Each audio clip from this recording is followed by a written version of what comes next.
트럼프 대통령의 FTA와 관련돼서 다시 한번 폐기 발언이 이어지게 되면서 관련 산업계에서는 좀 긴장하고 있는 듯한 분위기인 것 같은데요. 향후 전개 방향이 상당히 긴장을 좀 많이 하고 있는 것 같습니다. 특히나 자동차 업종 같은 경우는 지난 8월 31일이었죠.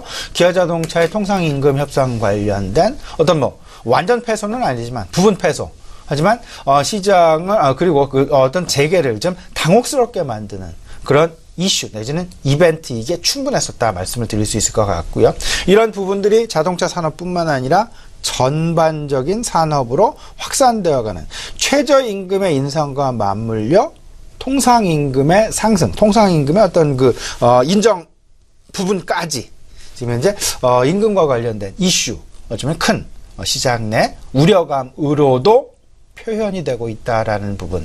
일단 가장 중요한 부분은 앞서서 말씀하셨습니다만은 한미 FTA와 관련해서 일단 자동차 업종에 대한 우려감이 가장 클 수밖에 없을 것이다라는 부분. 자동차 업종 삼중고 다들 알고 계시겠습니다. 통상임금 그리고 한미 FTA 그리고 중국 사드 보복.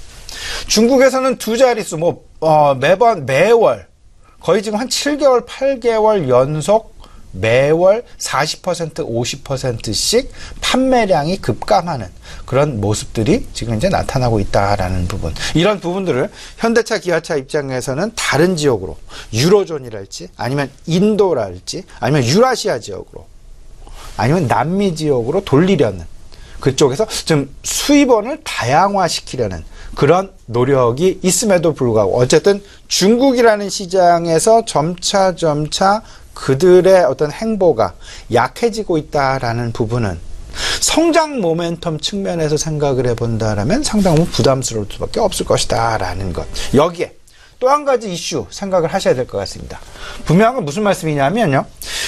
이 부분이죠. 10월달 환율 조작국 이슈다라고 좀 보셔야 될 것 같은데 10월 환율 조작국. 지난 4월은 다행히도 그냥 좀 긍정적으로 좀 넘겼습니다. 하지만 그때 4월 중국과 대만, 우리나라 특히나 중국에 대한 환율 조작국 지정 트럼프 행정부의 어떤 중국에 대한 어떤 이해 내지는 중국에 대한 예외 인정, 유예 이런 부분들의 가장 큰 배경에는 북한에 대한 대북 제재, 중국을 통한 대북 제재 가능성을 염두에 두었고 이 부분에 대한 어떤 우호적인 어떤 중국의 반응을 중국의 어떤 액션을 기대했었음에도 불구하고 최근 6차 핵실험 도발 상황에서도 중국의 어떤 스탠스를 통해서도 알고 계시겠습니다만 중국 지금 미온적인 태도를 계속 보여주고 있죠. 일단 원유 공급을 중단해야 된다라는 글로벌 시장 내에서의 목소리가 있음에도 불구하고 원유 공급 제재는 안 하겠다라는 그들의 어떤 의지 이런 부분 여전히 정치적인 상황에서는 미온적인 태도.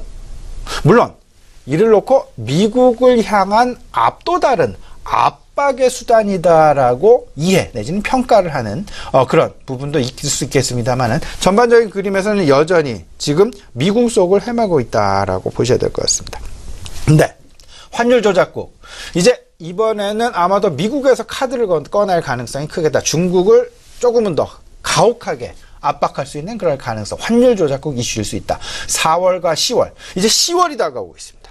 환율 조작국, 우리나라 환율 조작국 지정 이슈에서 크게 자유롭지 않다라는 부분. 물론 우리나라의 대미 무역 흑자가 작년 상반기 대비해서 올해 상반기가 32%가량 줄어드는 정부의 노력이 분명히 있었음에도 불구하고 일단 그들의 조건 중에 하나인 대미무역 흑자 200억 달러 이상을 넘는 것은 일단은 너무도 명확관화한 것이 아닌가.